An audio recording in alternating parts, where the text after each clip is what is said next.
স্বাগত আরেকবার উপসংহার অনুষ্ঠানে। তবে মূল আলোচনা যাওয়ার আগে আমরা শিরোনামগুলো দেখে নেব আরও একবার। তৃণমূলই ধরে রেখেছে আওয়ামী লীগকে, দলের জাতীয় সম্মেলনের বর্ণাঢ্য উদ্বোধনী অনুষ্ঠানে বললেন শেখ হাসিনা।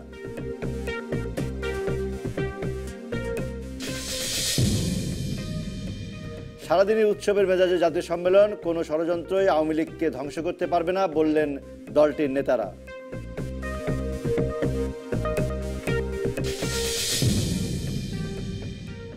বাংলাদেশের উন্নয়ন ও গণতন্ত্র অব্যাহত রাখতে ভূমিকা রাখবে আওয়ামী লীগের এই সম্মেলন, আশা বিদেশি অতিথিদের।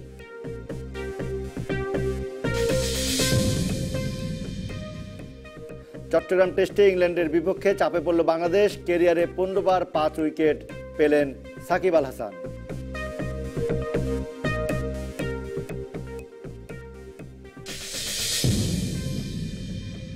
আমরা আবারও ফিরে যাব উপসংহারের আলোচনায়। আমরা সেই আলোচনায় আমাদের সঙ্গে নিয়মিত আলোচক আফসান চৌধুরী, গবেষক লেখক আমাদের সঙ্গে আছেনই। আর এই পর্বে আমাদের সঙ্গে যুক্ত হলেন মাইনুদ্দিন খান বাদল এমপি, কার্যকরী সভাপতি জাসদ। মাইনুদ্দিন খান বাদল, আপনাকে স্বাগত আমাদের এই অনুষ্ঠানে। আমরা মূলত গত প্রায় 1 মাস মানে অক্টোবরের প্রথম সপ্তাহ থেকে শুরু করেছি 75 নভেম্বর নিয়ে আলোচনার জন্য। ধারাবাহিক এই আলোচনায় আমরা একটি উপসংহারে যেতে চাই যে 75 নভেম্বর বাংলাদেশের রাজনীতিকে, বাংলাদেশের সামগ্রিক অবস্থাতে কীভাবে পরিবর্তন করেছিল, এখন এখানে দাঁড়িয়ে আমরা কিভাবে মূল্যায়ন করবো সেই দিনের ঘটনাগুলো। এবং একই সাথে আমরা আজকে মিলিয়েছি যখন আওয়ামী লীগের সম্মেলন হচ্ছে, সেখানেও বলা হয়েছে যে আওয়ামী লীগ সুসংগত এবং তৃণমূলের নেতাকর্মীরা আওয়ামী লীগের শক্তি, এবং আওয়ামী লীগকে নিঃশেষ করার নানা যে ষড়যন্ত্র নানা সময় হয়েছে তাতে কেউ সফল হয়নি। সংহত দল হিসাবে আওয়ামী লীগ 20তম জাতীয় সম্মেলনে মিলিত হয়েছে। আজ আগামীকাল তাদের সম্মেলন চলবে। আপনি কি মনে করেন যে আওয়ামী লীগ সেই যে 75 নভেম্বর, তার আগে 15 আগস্ট, তার মাধ্যমে আওয়ামী লীগকে যে ক্ষমচ্যুত করা, তারপরে 91-এর পরে 96 ফিরে আসা, এবং এখন যে সুসংগত আওয়ামী লীগ কীভাবে দেখেন, কতটা সঠিক তাদের মূল্যায়নটি, আপনি কি বলেন? দেখুন, আজকের সম্মেলনে আমি ছিলাম অতিথি হিসেবে, আর সরকারে থেকে সম্মেলন, সেটার সহ্য বিচ্য সমস্ত কিছু তো পথে ঘাটেই বোঝা যাচ্ছে। সমস্ত ঢাকা, সারা বাংলাদেশ এগুলো ঠিক আছে। বাট আমি মোটামুটি 3টি প্রশ্ন আমার মাথায় আছে। এই 3টি প্রশ্ন ইজ ইম্পর্টেন্ট। প্রথম কথা হলো, আমি লক্ষ্য করেছি যে মুক্তিযুদ্ধের প্রজন্ম, মানে আমার প্রজন্ম যেটা, এই প্রজন্মের নেতৃবৃন্দ তো আওয়ামী লীগে আছেন। এই প্রজন্মটা মেবি এই কনফারেন্সটাই তাদের শেষ কনফারেন্স। এই প্রজন্মটা চলে যাবে এবং এই প্রজন্ম ব্যাটনটাকে নতুন প্রজন্মের কাছে দিয়ে যাবে। এই যে hand over of the baton from the freedom generation to the new generation, এটা কতটুকু স্মুথলি আওয়ামী লীগ করতে পারছে সেটা একটা দেখার বিষয়। এক নম্বর বললেন। যেমন আমি একটা কথা বলি, আজকে আমি লক্ষ্য করছিলাম অতিথিদের মাঝেই বসে আছেন তোফায়েল আহমদ, আমির হোসেন আমু, সুরঞ্জিত সেনগুপ্ত, এরা অতিথিদের মাঝেই বসে আছেন। উপদেষ্টা কেন্দ্রীয় কমিটির বাইরে, আপনি উপদেষ্টা বলেন যাই বলেন, এই তো মানে অতিথি হয়ে গেছেন, তো অতিথিদের মতোই অতিথিদের মাঝেই আছেন, উপদেষ্টা বলেন আর যাই বলেন। এটার মধ্যে আমি অন্য কিছু না, জীবন সায়ান্নে চলে এসছেন এবং তাদের ব্যাটনটা তারা হ্যান্ড ওভার করবেন। এই হ্যান্ড ওভার সেরেমনিটা এবং হ্যান্ড ওভারের ব্যাপারটা কত স্মুথলি হচ্ছে, কত ভালোভাবে হচ্ছে, কত পারঙ্গমতার সাথে হচ্ছে, এটা এই কনফারেন্স থেকে দেখার একটা বিষয়। আমার 2 নম্বর বিষয় যেটা, সেটা হলো যে ট্রু আওয়ামী লীগের ইতিহাস এ দেশের ইতিহাসের সাথে ওতপ্রোতভাবে জড়িত। আপনি যেদিক থেকেই ইতিহাসটাকে টানেন, ওদেরকে পাবেন। Such a big party, at the same time প্রতি পরতে পরতে তারা মিশে আছে। এখানে দ্বিতীয় যে বিষয়টি দেখার, আপনি অনেক কিছু কমিট করছেন। আওয়ামী লীগের এটা milestone commitment is 2021, your milestone commitment is 2030, your milestone commitment is 2041. বলছেন যে মিড ইনকাম গ্রুপে ঢুকবো, দারিদ্র্যকে বিদায় দেব, উন্নত দেশ হব। এই মাইলস্টোনগুলো কিভাবে অ্যাচিভ করবেন তার একটা পথরেখা, সুস্পষ্ট পথরেখা এই সম্মেলন থেকে পেলে জনগণ উজ্জীবিত হবে, উদ্বুদ্ধ হবে, উপকৃত হবে।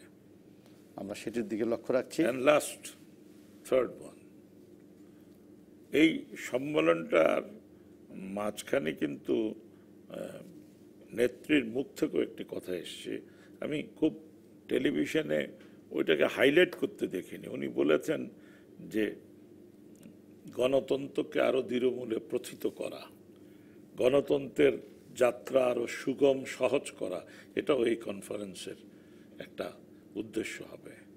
সো এটাও দেখতে চাই যে ডেমোক্রেসিটা, অনেক রাস্তা হয়েছে, অনেক ঘাট হয়েছে, ফ্লাইওভার হয়েছে, লট অফ থিংস, বাট গণতান্ত্রিক অভিযাত্রায় আমরা কতটুকু সফল হলাম বা কিভাবে হব, এই ব্যাপারটিও মানুষের প্রত্যাশা থাকবে এই কনফারেন্স। অবশ্যই আপনি সম্মেলনে ছিলেন এবং সুন্দর করে আপনার বিশ্লেষণটি বললেন। 3টি প্রশ্ন, আমাদের প্রশ্ন একটু নভেম্বরে ফিরে গিয়া 75-এ, তখনও আপনি ছিলেন।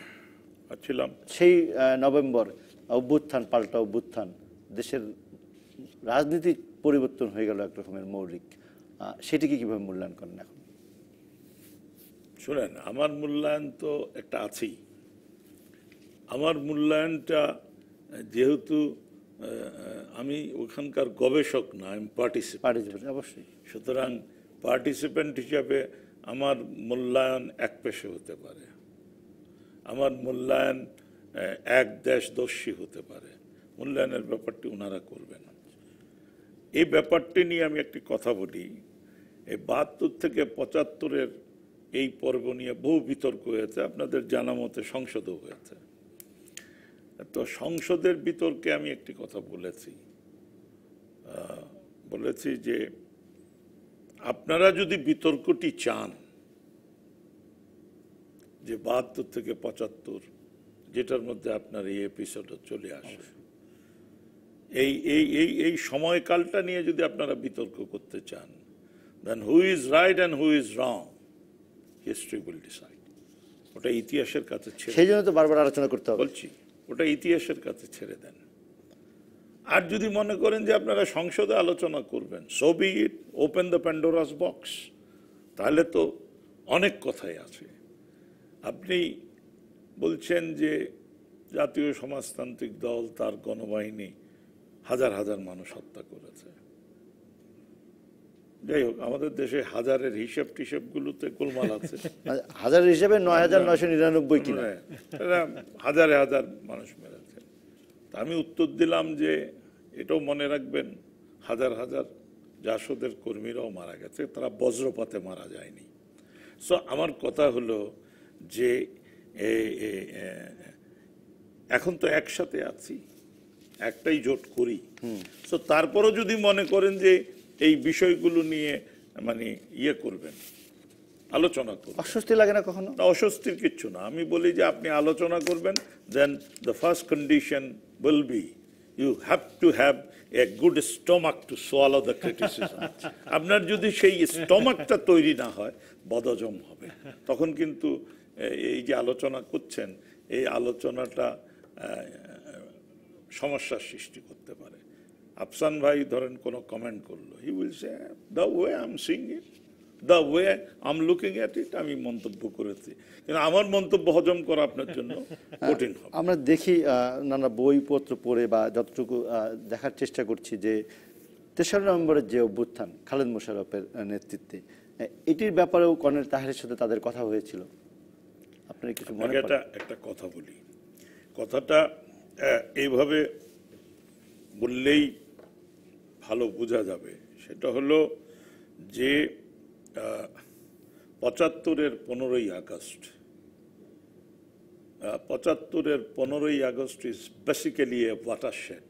এই জাতির ভবিষ্যৎ বহু গন্তব্য নির্ধারণের ক্ষেত্রে 15ই আগস্ট একটা বিরাট ব্যাপার হয়ে দাঁড়াবে। 15ই আগস্ট বঙ্গবন্ধুর মর্মান্তিক মৃত্যু। বঙ্গবন্ধুর প্রশাসনিক বহু জিনিস আপনি সমালোচনা করতে পারবেন, বাট দ্য ভেরি ডাইরেকশন, যে ডাইরেকশনে দেশটাকে নিয়ে যেতে চাচ্ছিলেন, সেখানে সেনাবাহিনীর they have got no duty, they have got no right.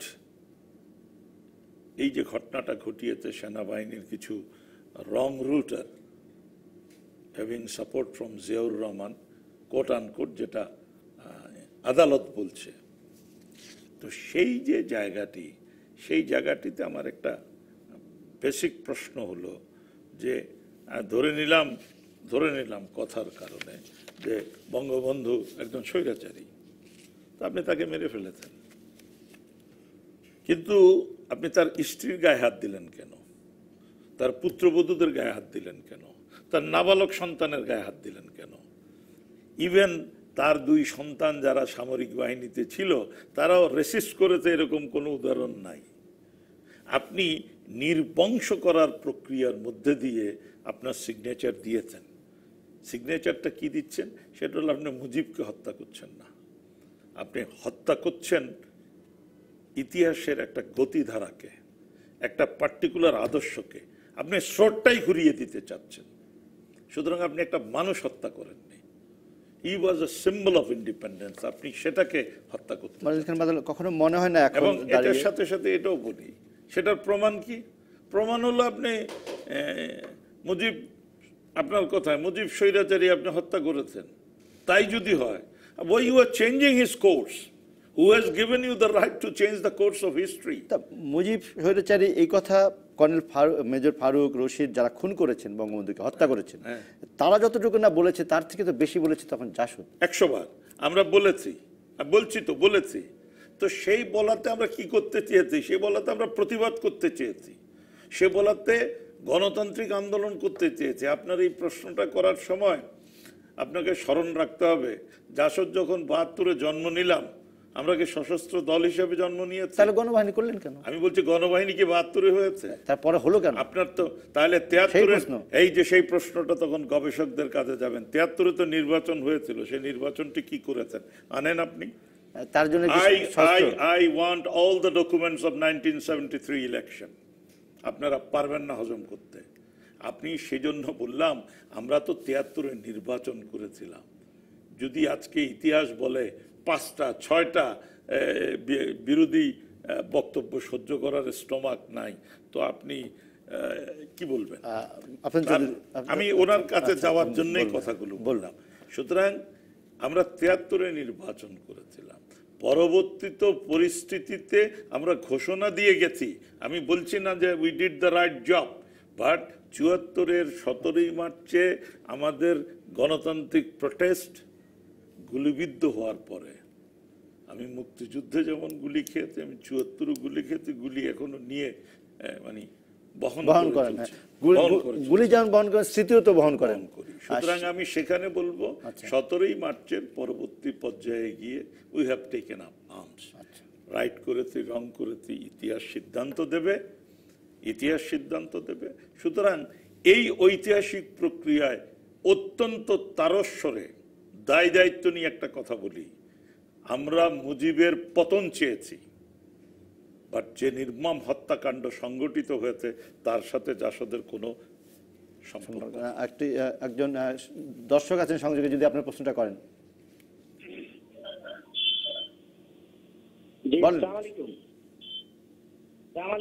বলুন। আমি শ্রদ্ধেয় বাদল ভাইয়ের কাছে আমি জানতে চাই যে 7ই নভেম্বর বিএনপি দাবি করে যে এইটা গণতন্ত্র দিবস। আমরা মনে করি, আমি আহমেদ সাইফুল রহমান ছোটন, মুক্তিযুদ্ধ প্রজন্মের সভাপতি, আমি সালাউদ্দিন শ্রদ্ধেয় বাদল ভাইয়ের কাছে জানতে চাই যে ওই দিন প্রকৃত কি ঘটছিল এবং এটার সত্য ইতিহাস কি, আমরা বলতে চাই এই দিনে অনেক মুক্তিযোদ্ধাদের হত্যা করছে তারা, এবং কি তাদের অভিপ্রায় ছিল এবং কার এটা কি ধরনের অভিলাষ ছিল এটা আমরা জানতে চাই। আমি আফসান চৌধুরীর বিশ্লেষণ শুনে তারপরে আমি এই প্রশ্নের জবাব দিতে হবে। না, বাদল ভাই যে কথাটা বলছেন যে রাজনীতি অনেকগুলো ছিল, একাধিক ছিল, যে কথাটা আমরা বারবার বলে আসছি, রাজনীতির ইতিহাসটা আপনাকে টানতে হবে ৭১ থেকে। আর পরবর্তীকালে এবং সামরিক বাহিনীর যেহেতু ওনারা যারা সদস্যরা আসছেন তারা যেটা বলছেন আমরা ভেতরে ষড়যন্ত্র করছিলাম, ক্ষমতা নেওয়ার চেষ্টা করছিলাম, এটা দুটো আলাদা ধারা।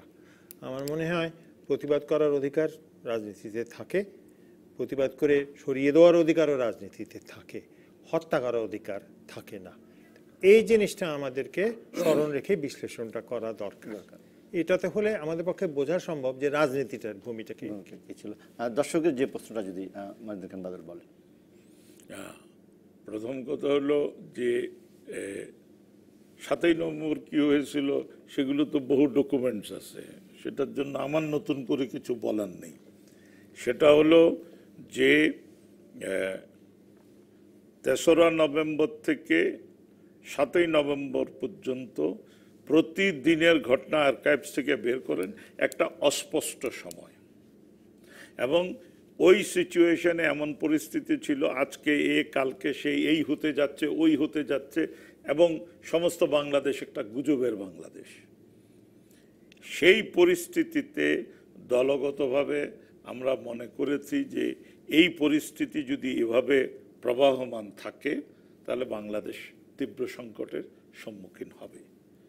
যেই কারণে আমরা মনে করেছি যে হ্যাঁ, আমরা তো বলছি যে আমাদের সম্পর্ক ছিল সেনাবাহিনীতে, উই হ্যাভ সৈনিক সংস্থা গড়ে তুলেছিলেন আপনারা, গড়ে তুলেছিলাম, সেই সমস্ত সংস্থার মাধ্যমেও আমরা উত্তাপটার খবর পাচ্ছিলাম। সুতরাং আমরা মনে করেছি যে ৭ই নভেম্বর আমরা আমাদের তরফ থেকে উইল হ্যাভ এ পুশ, আমরা অভ্যুত্থানের দিকে। আমি শুধু একটু ছোট্ট প্রশ্ন সংযোগ করতে চাই যে এই যে ৭ই নভেম্বরের যে বিপ্লব বলেন, অভ্যুত্থান বলেন, যাই বলেন, এটাকে জাসদের রাজনৈতিক সিদ্ধান্ত নাকি সৈনিক সংস্থা থেকে আলাদা করে, এইটা আমরা অনেক সময় বুঝতে পারি। আমি একটা কথা বলি, আমি জানি আপনার এই সমস্ত কথাবার্তা আসছে বিভিন্ন গবেষকদের বই থেকে।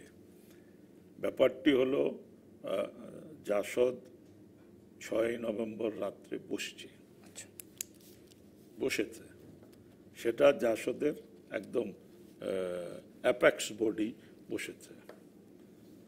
সেই অ্যাপেক্স বডি বসে নানা রকম আলোচনা করেছে। সেই আলোচনার সিদ্ধান্ত ছিল যে দেশের এই প্রেক্ষাপটে আমরা হরতাল ডাকব। That was the situation in the body. আমরা হরতাল ডাকব, এবং সেই হরতালে কার কি দায়িত্ব হবে, কীভাবে সেগুলো নিয়েই আলোচনা হচ্ছিল।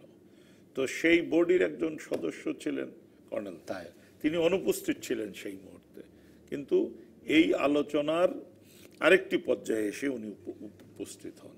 অ্যান্ড ন্যাচারালি ওই দিকটা উনি দেখতেন, তখন তিনি একটা ব্রিফিং দিলেন।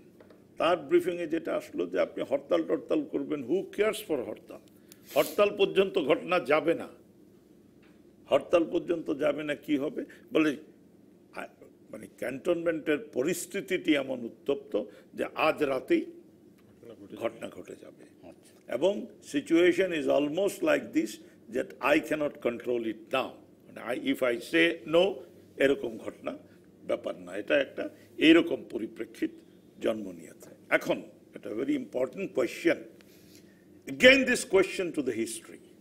সেই জায়গায় ওই যে কমিটি, সেই কমিটি কিন্তু কর্নেল তাহেরের যুক্তি উপস্থাপনাকে সমর্থন করল, মানে ঠিক আছে, we are going with the অভ্যুত্থান।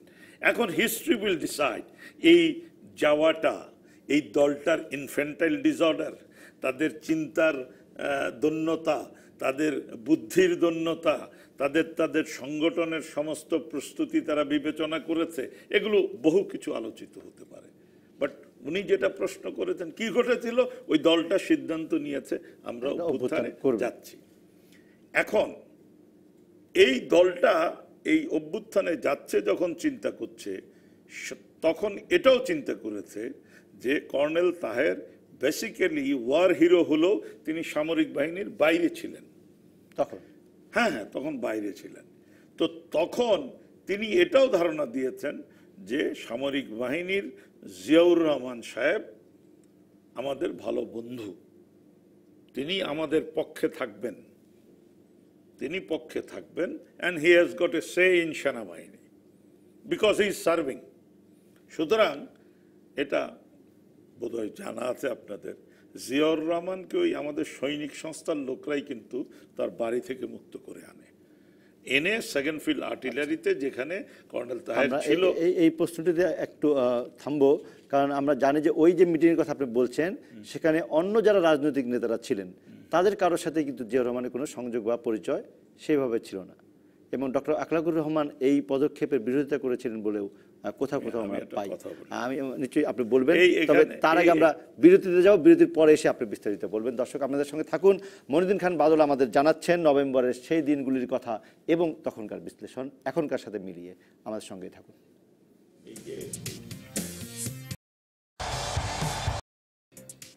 ফিরে এলাম বিরতির পর। মনিউদ্দিন খান বাদল, আপনার কাছে এই প্রশ্ন ছিল যে সেই সময় সেই সিদ্ধান্ত নেওয়ার ঘটনা বলছিলেন আপনি। না, আমি যেটা বলেছি সেটা হলো এখানে আফসান ভাইদের মতো গবেষকরা আছেন, দল যখন সিদ্ধান্ত নেয়, even in a democratic party 1000 জনের বিতর্ক থাকতে পারে, but once you take a decision, that is the decision of the party. আপনাকে এটা বলতে চেয়েছি 6ই নভেম্বর রাতে Jasad has taken a decision, আমরা অভ্যুত্থানে যাব। আজকে পরিবর্তিত পরিস্থিতিতে তাহের এই অমুকেই আমরা ভালো ছিলাম, আমরা এটা অপোজ করেছি, no, that should not be, that's a কাভার্ডাইস।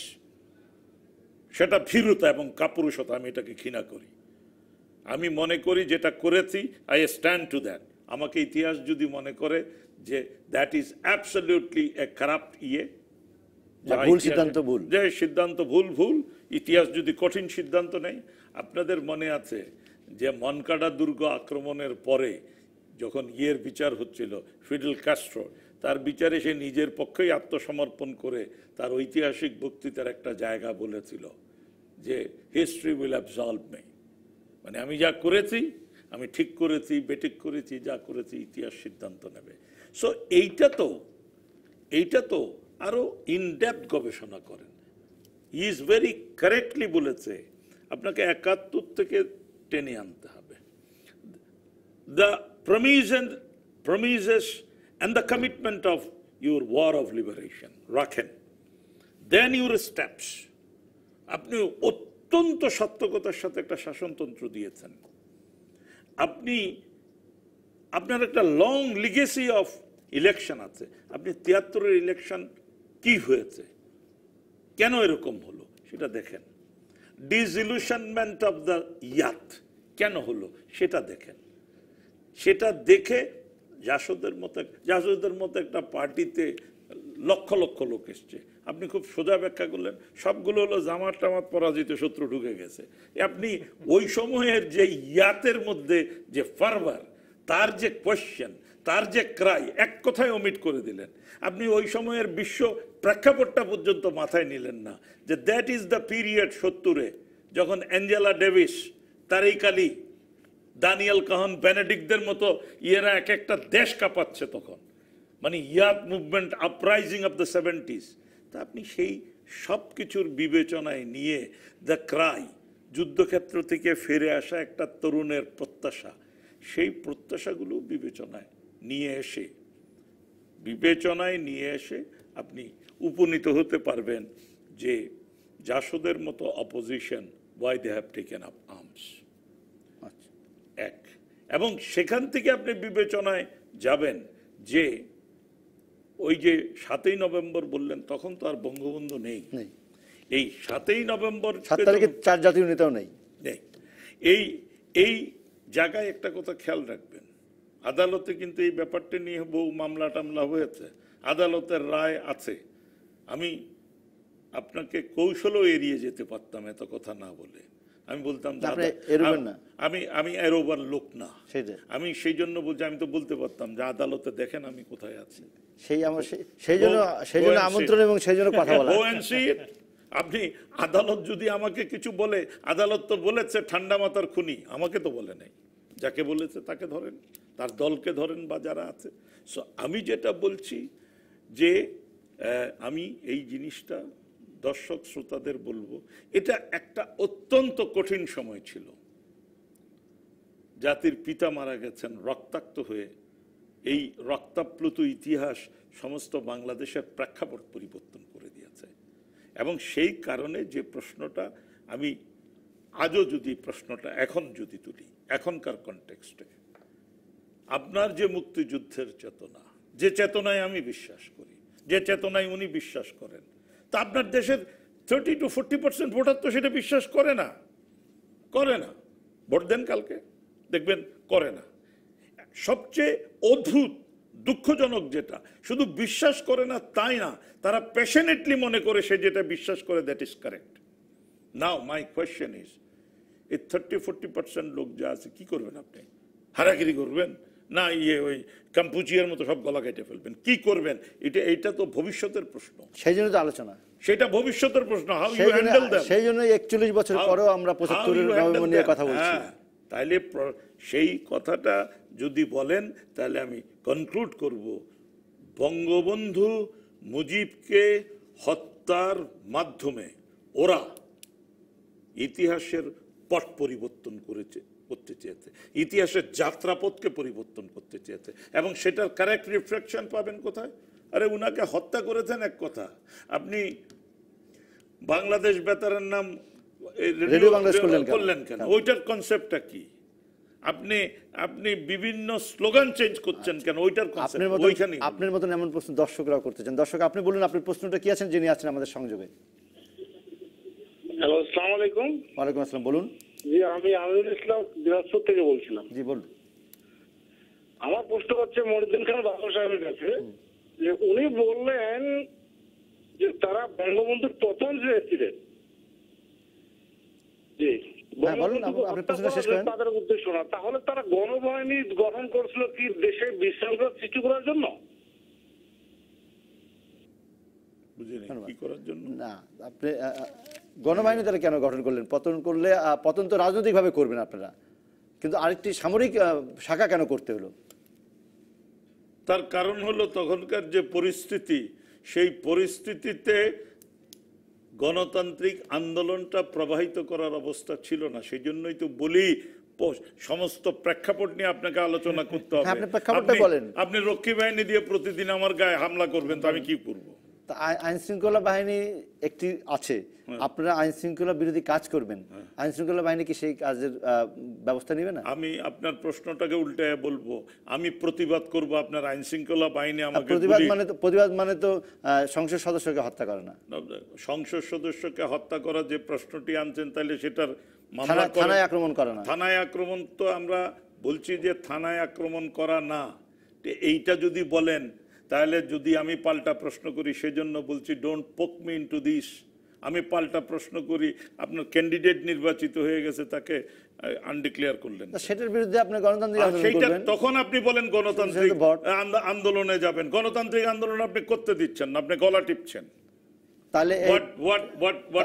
তাহলে যে আমি পাল্টা নাশকতা বিরোধী নাশকতার যে কথা আমরা বলি, তাহলে তো গ্রহণযোগ্য হবে না। আমি বলছি আপনাকে পাল্টা, হ্যাঁ গ্রহণযোগ্য। এই প্রশ্নটা কিন্তু সবসময়ের প্রশ্ন, যে আপনার যদি দেশে গণতান্ত্রিক পরিস্থিতি পরিবেশ না থাকে, ডেফিনেটলি আপনাকে ইতিহাসের আজকে হোক কালকে হোক ওটার উত্তর দিতে হবে। যেমন আমি একটা প্রশ্ন করছি, আমরা অস্ত্র নিয়েছিলাম কেন? বাঙালি হিসাবে আমরা কেন নিয়েছিলাম? সেই ব্যাখ্যা তো দেবেন আপনি। না, কেন নিয়েছিলাম? আমরা 70 অস্ত্র নিয়েছিলাম কিভাবে? আমরা তখন পাকিস্তান বলে একটা দেশ ছিল, তো পাকিস্তানও তো এরকম ওই যে কি বলে সেনাবাহিনী, পাকিস্তানের বিরুদ্ধে বঙ্গবন্ধুর নেতৃত্বে যে আন্দোলন হয়েছে, ওখানে কোনো সশস্ত্র গণবাহিনী কেউ গড়ে তোলে নাই। আরে আপনি সশস্ত্র আন্দোলনে গেছেন তো, সে তো মুক্তিযুদ্ধের ঘোষণা দিয়েই। মুক্তিযুদ্ধের ঘোষণা দিয়ে নয়, মুক্তিযুদ্ধের অনেক আগে থেকে এই জায়গায় ইতিহাস। গণবাহিনী গঠনকে মুক্তিযুদ্ধের সঙ্গে তুলনা করেন? আমি তুলনা করছি না, আমি বলছি যে পাকিস্তানি কর্মকর্তাদের আচরণের পরিপ্রেক্ষিতে আপনি জাতি হিসাবে সশস্ত্র হয়েছেন, তো আপনি বক্তৃতা করে বলেছেন যার যা আছে তা নিয়ে রুখে দাঁড়াও। আমি একটা বলছি, মানুষ যখন কোনো কিছু প্রকাশ করার সুযোগ থাকে না, তখন মানুষ প্রতিবাদের এটাও রাস্তা নেয়। হাতে আর্মস নিলেই ওটা খারাপ হয়ে যায় তা না। আফ্রিকান ন্যাশনাল কংগ্রেসের যে নেলসন ম্যান্ডেলাকে প্রত্যেকদিন পূজা করেন সমস্ত পৃথিবীর গণতান্ত্রিক বিশ্বের নেতা, তিনিও আফ্রিকান ন্যাশনাল কংগ্রেসের মিলিটেন্ট গ্রুপের সামরিক বাহিনীর নেতা ছিলেন। আজকে এদের সাথে মিলেই আপনারা সবকিছু যৌক্তিক করবেন। আচ্ছা, তার আগে দর্শক আপনি যৌক্তিক করছি না, আপনি কথা বলছেন, আমি বলছি যে আমাদের অবস্থান। যৌক্তিক করব কেন? যৌক্তিক করবে তো ইতিহাস যদি বলে ভুল করেছেন তাহলে তাই। সেই জন্য আলোচনা, সেই জন্য আপনারা যারা এখনো সাক্ষী হিসেবে আছেন ঘটনা, সেই জন্য আমরা জানতে চাই এবং বিশ্লেষণ করতে চাই। আমার অবস্থানটা বললাম, আমি দর্শকরা জানতে চাই। দর্শক আপনি প্রস্তুতি করুন। আসসালামু আলাইকুম, আমি সালাউদ্দিন নাটোর থেকে বলছি। সালাউদ্দিন বলেন, নাটোর থেকে। আমার শ্রদ্ধা মনিরুদ্দিন খান বাদল ভাইয়ের কাছে প্রশ্ন, 1972 থেকে 75 সালে বঙ্গবন্ধু হত্যা বা বঙ্গবন্ধুর গোটা দেশে রাজনৈতিক বিশৃঙ্খলা সৃষ্টির জন্য জাসদ যে গণবাহিনী তৈরি করছিল, গণবাহিনী কার্যক্রমের জন্য কি উনি অনুতপ্ত? সেই প্রশ্নের জবাব তো উনি দিচ্ছেন। ভালো প্রশ্ন করেছে। আমি বলছি আপনাদের ইয়েতে ব্যাখ্যাগুলো পরিষ্কার আসা উচিত। গণবাহিনী জাসদ তৈরি করেছে 74-এ, গণবাহিনী তার আগে জাসদ তৈরি করেনি। তো 74-এর আগেও তো বাংলাদেশ ছিল, 72, 73, 74। প্রতিদিনের ঘটনাগুলোকে ব্যাখ্যা বিশ্লেষণ করা উচিত। সো আমি বলছি যে আপনারা যে সাবজেক্ট ম্যাটারটা আনছেন, আমার প্রথম কথা, আপনারা এই সাবজেক্ট ম্যাটারটা হজম করার মতো স্টোমাক তৈরি করেছেন কিনা, তা না হলে এটা ব্যাকফায়ার করবে। আপনি সেই স্টোমাকে যা কিছু ইচ্ছে ঢেলে দিতে পারেন, পরীক্ষাও করতে পারেন যে আমরা সহ্য করতে পারি কিনা। সেটা বলছি না। সেই জন্য আমরা 1 থেকে 7 তারিখের যে ঘটনাগুলো সেগুলো একটু আপনার কাছে জানতে চাই। আমি ঘটনার কথা বললাম, যেমন আপনার একটা ঘটনার উত্তর হলো the party has taken a decision, যে এখন যাই বলুক এটা তাহের চাপিয়ে দিয়েছে। This are not true. No, এটা ঠিক না। তো the party has taken a decision, whether that decision was right or wrong আমি এটা ইতিহাসের কাছে ছাড়ব। দ্বিতীয় হলো, জাসদ প্রতিষ্ঠিত যখন হয়েছিল একটা গণতান্ত্রিক বিরোধী দল হিসেবেই আমরা প্রতিষ্ঠিত হয়েছিলাম। আমরা 2 বছর 72, 73, 74 আমরা কিন্তু গণতান্ত্রিক আন্দোলনেই ছিলাম। এর মধ্যে নির্বাচনে অংশ নিয়েছেন। এর মধ্যে নির্বাচনে অংশ নিয়েছি। And JSD is the lone party minusing Awami League. প্রত্যেক নির্বাচনেই গেছে এবং এই ইয়েতে এটার নাম কি, পার্লামেন্টে 1টা হোক 2টা হোক 8টা হোক সিট ছিল। এই কনসিস্টেন্সি জাসদের ছিল। সো প্রশ্নটা যেটা আছে সেটা হলো যে এই জাসদ নির্বাচনে অংশ নিয়েছিল। সো সেই নির্বাচনে অংশ নেওয়ার পরিপ্রেক্ষিতে এই 74-এ পর্যন্ত এসে এমন কি ঘটলো, দেশের পরিস্থিতিতে কি অবনতি হলো, সামরিক বাহিনীতে কি অবনতি হলো, সামরিক বাহিনী রক্ষী বাহিনীর সম্পর্কের কি অবনতি হলো, দেশের বাস্তবতা, ওই যে দুর্ভিক্ষ, সাম্রাজ্যবাদীদের আদার অ্যাটেম্পটস, সেগুলোর পরিপ্রেক্ষিতে কি পরিস্থিতির সৃষ্টি হলো, বাকশাল তৈরি হলো। প্রত্যেকটা ইন্টার রিলেটেড সাবজেক্ট না, টানেন সবগুলো, টানলে ওইরকম আলোচনা হবে। আমি সেটা বলি। সেই আলোচনার প্রত্যাশায় আমাদের এই আলোচনা চলছে ধারাবাহিকভাবে। বিরতি যাচ্ছে, বিরতির পর ফিরে এসে আমরা এই আলোচনায় আবার অংশগ্রহণ করব। আমাদের সঙ্গে থাকুন।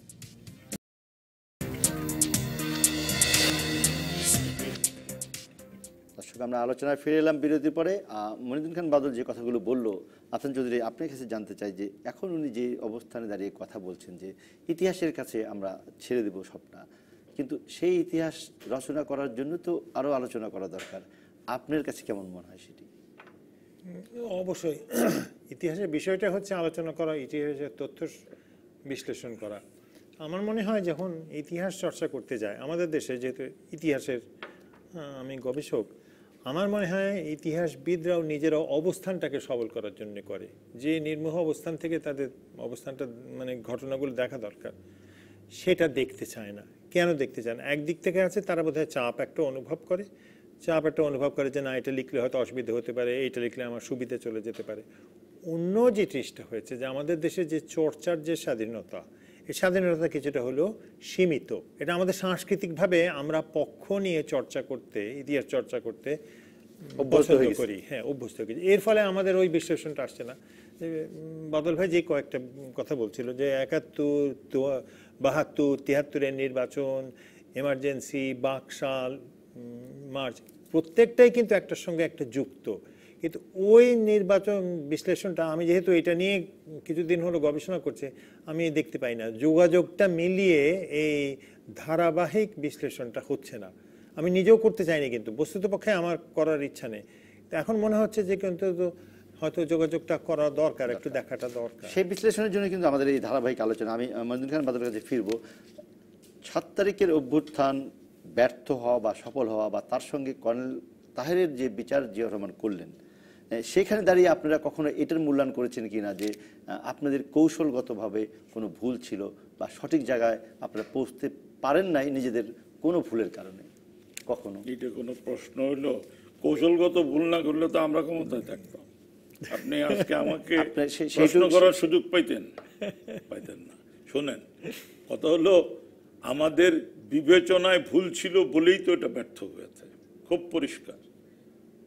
আমাদের কেউ বলবেন যে আপনি যে হুট করে সিদ্ধান্ত নিয়ে একভাবে নিচ্ছিলেন, আরেকভাবে সিদ্ধান্ত নিলেন, একটা অভ্যুত্থানও করে ফেললেন, সেই অভ্যুত্থান প্রতি ঘন্টায় ঘন্টায় তার রং পরিবর্তন হলো। সেই অভ্যুত্থানের পরিপ্রেক্ষিতে জনগোষ্ঠীর যে সমর্থন, মাথায় তো তখন পেট্রোগ্রাড লেনিনগ্রাদ কাজ করছে, জনগোষ্ঠীর সমর্থন, সেই জনগোষ্ঠী কি প্রিপেয়ার ছিল, প্রিপারেশন করতে পেরেছেন কিনা, না পেরে শুধু চুট করে একটা অন দ্য স্পট ডিসিশন নিয়েছেন কিনা, সে সব প্রশ্ন আসবে। সেই প্রশ্ন আসার পরিপ্রেক্ষিতে আমি মন্তব্য করছি যে ওই 7ই নভেম্বরের যে বিপ্লবাত্মক পরিবর্তনের পথে আমরা পদক্ষেপ গ্রহণ করেছি, সেই পদক্ষেপ, মার্কসিজম একটা কথা বলে, Marxism is nothing but concrete analysis of the concrete situation. সেখানে নিশ্চয়ই আমাদের ব্যর্থতা আছে। সেই দায় কতটুকু, কিভাবে? দায় কেন? দায় আমাদের, আবার এই দায় আমরা অন্যকে দেবো কোত্থেকে? আমি একটা জিজ্ঞেস করতে পারি? এই যে একটা এত আলোচনা হয়েছে এবং এতটা আমরা শুনেছি, আপনাদের সঙ্গে যে সৈনিক সংস্থা গড়া হবে, এই সিদ্ধান্তটা আপনারা কখন নিয়েছিলেন? এই মানে আমরা যখন গণবাহিনীর কাজ শুরু করে দিই 74-এর মানে একদম লাস্ট দিকে, মানে 75-এ ঢুকে গেছি আমরা। এটা আসলে মানে 75-এর এটার সূত্রপাত হলো বঙ্গবন্ধুর মৃত্যুর পরেই প্রধানত এই কাজটা বিস্তৃতি লাভ করে। তো অগস্ট থেকে নভেম্বর এই পিরিয়ড, মানে সেনাবাহিনীর ভিতরে সৈনিক সংস্থার ইউনিটগুলো গড়ে তোলা। আমি একটু সেটা হচ্ছে যে আরেকজন সেনাবাহিনীর একজন অফিসার বলছিলেন, যে বোধহয় মেজর জিয়াউদ্দিন বলছিলেন, যে এটা কর্নেল তাহেরের সঙ্গে বা অন্যান্যদের সঙ্গে যে বিভিন্ন সৈনিকদের একটা সামাজিক সম্পর্ক ছিল, সেটা একটা বড় ভূমিকা পালন করে। অবশ্যই, আপনি নাহলে যাবেন এক এক জায়গায় তো এক একভাবে গেছেনই, আপনি কোনো না কোনো সূত্র ধরে ওনার সেক্টর। এটা খুব আপনি জানেন যে দ্য বন্ড অফ কম্প্যাট্রিয়টশিপ, মানে under the gun, covering fire of the gun, under the war field, এটা একটা আলাদা বন্ড থাকে। তো সুতরাং he was a very heroic sector commander, তো তার অনুসারী আছে, এরকম ভাবেই তো অগ্রসর হতে হয়েছে। তাহলে তো আমি অফেন গিয়ে এরকম বলি নাই মার্ক্সবাদের কথা বলতে এসেছি আপনারা শুনেন, এরকম ক্যাম্পেইনে তো আর আমরা যাইনি। এটা তো ধারাবাহিকভাবে চলছিল, ক্ল্যান্ডেস্টাইন ক্যাম্পেইন আমরা করেছি। আচ্ছা, একটা ফোন আছে আমাদের সঙ্গে। দর্শক বলুন আপনার প্রশ্নটি। হ্যাঁ দর্শক, আপনি প্রশ্নটি বলুন, নাম বলে আপনি প্রশ্নটি বলুন। জি, আসসালামু আলাইকুম। আমার নাম নুরুল আলম, ইস্টার্ন থেকে বলছি। আমি জনাব মইনুদ্দিন খান বাদল এমপি মহোদয়কে একটা প্রশ্ন করতে চাচ্ছিলাম যে 75-এ যে 15ই আগস্টে বঙ্গবন্ধু পরিবারকে হত্যা করা হয়, ঠিক 3রা নভেম্বরের পরবর্তী অভ্যুত্থানের আগেই কিন্তু এটা প্রতীয়মান হয়। সেই সময় ইতিহাস থেকে আমরা জানতে পারি যে এই হত্যাকাণ্ডের সঙ্গে জিয়াউর রহমানের একটা প্রত্যক্ষ সংযোগ ছিল। সেই ক্ষেত্রে আপনি একটু আগেই বলেছেন যে সেই বঙ্গবন্ধু হত্যাকাণ্ডকে নিন্দা জানিয়েছেন, যে সেই কর্নেল তাহের কেন বঙ্গবন্ধুর হত্যাকারী অর্থাৎ সহযোগী বা প্রত্যক্ষভাবে জিয়াউর রহমান জড়িত ছিলেন বলে আমরা জানি, সেই জিয়াউর রহমানের সঙ্গে কেন পরবর্তী আরেকটা অভ্যুত্থানের সাথে কর্নেল তাহের জড়িত হলেন, এই বিষয়টাকে আপনি কিভাবে দেখছেন? এই ভালো প্রশ্ন, এটার একটা উত্তর বলি। জিয়াউর রহমান 75-এ বঙ্গবন্ধুর কিলিংয়ের সাথে পরোক্ষ প্রত্যক্ষভাবে যুক্ত, এই বিষয়টি এখন যেরকম পরিষ্কার তখন কিন্তু এ ধরনের পরিষ্কার ছিল না, তা ছিল না। এবং তখনও জিয়াউর রহমান অনেকটুক শ্রাউডেড উইথ মিস্ট, মানে তার কার্যকলাপগুলো অনেক কিছু কুয়াশাচ্ছন্ন ছিল। এই জায়গাটা মাথায় রাখতে হবে। আরেকটি মেজর নাসির লিখছেন তার বইয়ে যে ৩রা নভেম্বর আগেও খালেদ মোশাররফের সঙ্গে তারা যা সঙ্গী ছিলেন তাদের সঙ্গেও কিন্তু একদমই বৈঠক করেছেন কর্নেল তাহের, এবং উনি ৩রা নভেম্বর আগে তারিখ জানতে চেয়েছেন যে কবে। তার মানে তো উনি বারবার দুটি জায়গার সঙ্গে যুক্ত হলেন, যার দুটি কোনোটাই সফল হলো না। এটা আমি ওইভাবে জানি না, আমি জানি না। বাট প্রশ্ন এখানে একটা জিনিস, ওই যে আবার বলেন ইতিহাস কিভাবে বারবার আসবে। This is very true. আমাদের মুক্তিযুদ্ধের একটা স্টেজে দেয়ার ওয়ার 10 সেক্টর কমান্ডার্স, 3 জন ফরমেশন কমান্ডার ছিলেন, ফোর্সেস কমান্ডার। সো খেয়াল করতে হবে এই 9টা মাসের ইন্টেন্সিভ স্ট্রাগলে এদের নানা রকম রিলেশন আছে, এই এদের মধ্যে নানা রকম রিলেশন আছে, নানা ধরনের সম্পর্ক আছে। সো এটার নাম কি, কর্নেল তাহের যেমন একজন sector commander, Khaled Mosharraf sector commander, ওই যে Manzur sector commander, Zia once a sector commander, পরে ফোর্সেস কমান্ডার। সো তাদের যে ইন্ট্রিকেট রিলেশন সেগুলো তো ইতিহাসের আলোকে আলোকিত হতে হবে। সুতরাং সেই পরিপ্রেক্ষিতে যদি আপনি বলেন যে তাহেরের সাথে তার কথা হয়েছিল, তার আমি জানি না, আই ডোন্ট নো, কিন্তু কথা হওয়ার রিলেশনের কারণে ডেফিনেটলি। আমি একটু জানতে চাই যে তখন রাজনীতির মধ্যে আমরা এই যত কথা শুনি তার বেশিরভাগই হলো সেনাবাহিনীর ভিতরের অভ্যুত্থান, পাল্টা অভ্যুত্থান। বাইরের রাজনীতিটা তখন কি ছিল? আমরা এরকমও তথ্য পাই তথ্য বিশ্লেষণে যে সৈনিক সংস্থার লিফলেট যখন বিলি হচ্ছে সেনাবাহিনীর ভিতরে, তখন মুসলিম লীগের লিফলেটও বিতরণ হচ্ছে ওই সময়ের মধ্যে। এইটা কি জাসদের রাজনীতিগতভাবে তখন আপনারা এইগুলো ওয়াকিবহাল ছিলেন, আর কোনো শক্তি তখন কাজ করছিল কিনা, বা এটা সুযোগ নিচ্ছিল কিনা? মুসলিম লীগের কোনো লিফলেট আমি কোনো কালেই দেখিনি। কেউ যদি সেটা বলেন তাকে প্লেস করতে হবে, খালি মুখে বললে হবে না। উনি লিখেছেন, বই লিখেছেন, মানে বইয়ে লেখা না। মেজর নাসির লিফলেটটা তো মুসলিম লীগ ওইরকম ভাবে কোনো অর্গানাইজ মুভ, এনারা তো আমাদের সবাই বয়স তো তখন ছিল বুঝার বয়স, আমরা কেউ জানি বলে আমি জানি না। তখন আমি বলি এই জেনারেলি পার্টি হিসাবে অফকোর্স জাসদ তো একটা ইয়াং ভাইব্রেন্ট অ্যাক্টিভিস্ট পার্টি, প্রচন্ড গতিতেই সে ধাক্কাধাক্কি করছে। ন্যাপ প্রধান বিরোধী দল তখন, হ্যাঁ প্রধান বিরোধী দল। ন্যাপ অ্যাক্টিভ ছিল, ন্যাপ অ্যাক্টিভ ছিল। Maulana Bhashani was a father figure, he was active. তিনি তখনও নানা রকম কথাবার্তা, খালেদ মোশাররফ মাওলানা ভাসানীর সাথে যোগাযোগ করেছিলেন বলে আমরা জানতে পারছি, হি ওয়াজ এ অ্যাক্টিভ ফিগার। দেন প্রশ্ন হলো আমাদের একদম সাথে সাথে ইয়েও ছিল, এই আন্ডারগ্রাউন্ড পলিটিক্সে অ্যাক্টিভ ফিগার ছিল Siraj Sikdar, he was also there. So underground পলিটিক্সে সিরাজ শিকদার, তোহা সাহেব, তোহা সাহেবের ওরকম কোনো অবস্থান ছিল না। কর্নেল জিয়াউদ্দিন পার্টি, সরবরাহ পার্টি, কর্নেল জিয়াউদ্দিন সরবরাহ পার্টি পড়ে গেছে, এই মানে হ্যাঁ কর্নেল জিয়াউদ্দিন সরবরাহ মানে সিরাজ শিকদার। সিরাজ শিকদার আমরা টু সাম এক্সটেন্ট ওই যে পূর্ব পাকিস্তানের হক সাহেবের তারা অ্যাক্টিভ ছিল, পূর্ব বাংলা সরবরাহ পার্টি। তাদের ইকুয়েশনই ভিন্ন, তারা তো আপনার স্বাধীনতার প্রশ্নটিকে সেভাবে স্বীকার করতো না, অন্যরা স্বীকার করতো। বাইরের কোনো শক্তি, বিদেশি কোনো গোয়েন্দা শক্তি, কোনো তৎপরতা কখনো মনে হয়েছিল কিনা? গোয়েন্দা শক্তির তৎপরতাটা আপনি কিভাবে বুঝাবেন, মানে আপনারা বুঝতে পারেন কিনা যে এতগুলো ঘটনা যে ঘটে যাচ্ছে এবং নিয়ন্ত্রণের বাইরে চলে যাচ্ছে, আপনারা ভাবছেন যে আপনাদের সঙ্গে জনগণ আছেন, আপনারা ভাবছেন যে সৈনিক সংস্থার অনেক সমর্থন আছেন, আপনারা সেনাবাহিনীতে কিছু করবেন বলে সিদ্ধান্ত নিয়েছেন, কিন্তু সেগুলো টেকেনি। এটা গোয়েন্দা সংস্থার ভূমিকা আছে কিনা সেটা তো আপনি আরেকটা চ্যাপ্টার ওপেন করলেন। বঙ্গবন্ধুর এই করুণ মৃত্যুর জন্য তো মার্কিন সাম্রাজ্যবাদের হস্তক্ষেপ এখন আরো পরিষ্কার হচ্ছে।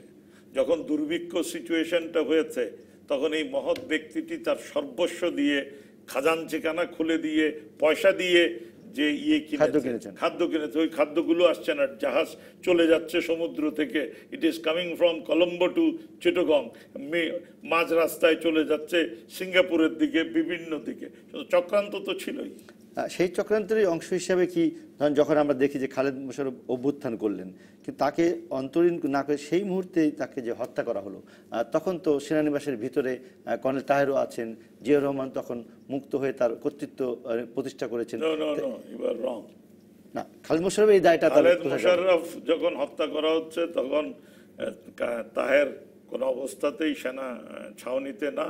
আর যেটা বলছেন যে জিয়াউর রহমানকে বন্দি করা, মুক্ত করা হয়েছে 7ই নভেম্বর, সেটা তো 6 নভেম্বর দিবাগত রাতে, হ্যাঁ। সুতরাং খালেদ মোশাররফের episode is over on 4th। না, সেটার ব্যাপারে সৈনিক সংস্থার কোনো দায় দায়িত্ব তখন পড়ে না। আমি বলছি যে খালেদ মোশাররফকে যারা হত্যা করেছে, ওই যে আপনার ইয়েতে, ওটার নাম 10 কি? বেঙ্গলে। না না, 10 বেঙ্গল না, আপনার এই যে কি বলে সংসদ ভবনের ওইখানে, ওইটা 10 ওখানে বেঙ্গল যেটা, ইউনিট ওইটা ছিল, 10 সেনাবাহিনীর 10 বেঙ্গলের যে বেঙ্গল ইউনিট। ইউনিট। তো সেগুলো বিবেচনা করেন। যেমন একটি কথা বলি, আজকে একটু বলে যাই, আপনারা যখন এত কথাই বলছেন, বাংলাদেশের জাতীয় সমাজতান্ত্রিক দলকে প্রিজমের অনুবীক্ষণ যন্ত্রের নিচে যেমন আনবেন, বাংলাদেশের দুইজন রাষ্ট্রপতিকে কিন্তু রাষ্ট্রপতির হত্যাকাণ্ডে সেনাবাহিনীর রং রুট হোক, রাইট রুট হোক, এরা যুক্ত। সো সেগুলো যেন আলোচনায় আসে। না, সেটা তো অবশ্যই, ধন্যবাদ সেটাও যেন আলোচনায় আসে। সেই জন্য 15 আগস্টের হত্যাকাণ্ডের বিচার হয়েছে অনেক বছর পরে। বলছি যে আলোচনায় সেটাও নির্মোহভাবে অবশ্যই আনবেন, এবং সেটিরও বিচার হয়েছে। আমরা তো সেই জন্য চাই যে 3রা নভেম্বর 7ই নভেম্বরে যে সমস্ত ঘটনাগুলো হয়েছে তারও একটি কমিশন করে, তারও একটি রহস্য উদ্ঘাটন এবং তথ্যগুলো বিশ্লেষণ করে পরবর্তী প্রজন্মের সামনে উপস্থাপন করা, সেই লক্ষ্যে আমাদের এই আলোচনা অব্যাহত থাকবে। আগামী শুক্রবার এবং শনিবার এই আলোচনা আমরা আবার উপনীত হব। আপনারা থাকবেন আমাদের সঙ্গে। আজকের মতন বিদায় নিচ্ছি, সকলকে ধন্যবাদ।